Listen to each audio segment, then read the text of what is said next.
Box office దగ్గర release అయిన రోజు నుండి ఎక్సలెంట్ కలెక్షన్లతో దుమ్ము లేపుతూ దూసుకుపోతున్న అల్లు అర్జున్ నటించిన సెన్సేషనల్ మూవీ పుష్ప 2 అన్ని చోట్ల మాసరచ చేస్తూ ఉండగా హిందీలో సాధిస్తున్న కలెక్షన్స్ ర్యాంపేజ్ ముందు మిగిలిన చోట్ల కలెక్షన్స్ అన్ని కూడా అండర్ పర్ఫార్మ్ చేస్తున్నట్లు అనిపిస్తూ ఉన్నాయి. ఆ రేంజ్ లో బాక్సాఫీస్ దగ్గర పుష్ప 2 బీభత్సం కొనసాగుతూ ఉండగా కర్ణాటకలో కూడా సినిమా ఎక్సలెంట్ కలెక్షన్లను సాధిస్తూ దుమ్ము లేపుతూ ఉండగా ఆల్రెడీ అక్కడ బ్రేక్ ఈవెన్ ను దాటేసి సెన్సేషనల్ లాభాలను దక్కించుకొని దుమ్ము దులిపేసింది ఈ సినిమా. కాగా కర్ణాటకలో కన్నడ డబ్ అయిన సినిమాల పరంగా ఇప్పుడు ఆల్ టైమ్ ఎపిక్ రికార్డును పుష్ప 2 సినిమా నమోదు చేసింది. ఇది వరకు కన్నడ డబ్ మూవీస్ లో జైలర్ మూవీ 5.7 కోట్లకు పైగా గ్రాస్ ను వసూలు చేస్తే తర్వాత వచ్చిన సలార్ మూవీ ఈ రికార్డును బ్రేక్ చేసి 6 కోట్లకు పైగా గ్రాస్ ను అందుకొని సంచలనం సృష్టించింది. కాగా ఆ తర్వాత కల్కి మూవీ వచ్చి సలార్ సినిమా రికార్డును బ్రేక్ చేసి ఫస్ట్ 7 కోట్ల గ్రాస్ మార్క్ అందుకున్న సినిమాగా సంచలనం సృష్టించగా ఇప్పుడు పుష్ప 2 సినిమా బాక్సాఫీస్ దగ్గర కల్కి సినిమా నెలకొల్పిన రికార్డును సైతం బ్రేక్ చేసేసి 7.6 కోట్లకు పైగా గ్రాస్ మార్కును అందుకొని లాంగ్ రన్ లో 8 కోట్లకు పైగా గ్రాస్ మార్కును కన్నడ డబ్ వర్షన్ కింద సొంతం చేసుకుని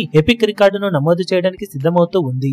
లాంగ్ రన్ లో ఇంతకు మించిన జోరును కూడా సినిమా అక్కడ చూపించడానికి అవకాశం ఉందని ట్రేడ్ వర్గాలు అంచనా వేస్తూ ఉండటం విశేషం. ఓవరాల్ గా కన్నడ డబ్ వర్షన్ కింద కొత్త రికార్డును నమోదు చేసిన పుష్ప 2 కర్ణాటకలో వన్ ఆఫ్ ద హైయెస్ట్ కలెక్షన్లతో దుమ్ము లేపుతూ దూసుకుపోతూ ఉంది. ఇప్పుడు లాంగ్ రన్ లో ఇంకా ఎలాంటి కలెక్షన్ రికార్డులను అక్కడ ఈ సినిమా నమోదు చేస్తుందో చూడాలి. ఈ వీడియో మీకు నచ్చినట్లయితే లైక్ చేయండి, షేర్ చేయండి, ఛానల్ ను సబ్స్క్రైబ్ చేయడం మాత్రం మరవకండి. ఏ చిన్న అప్డేట్ ను మిస్ అవ్వకూడదు అనుకుంటే బెల్ ఐకాన్ ను ప్రెస్ చేయండి.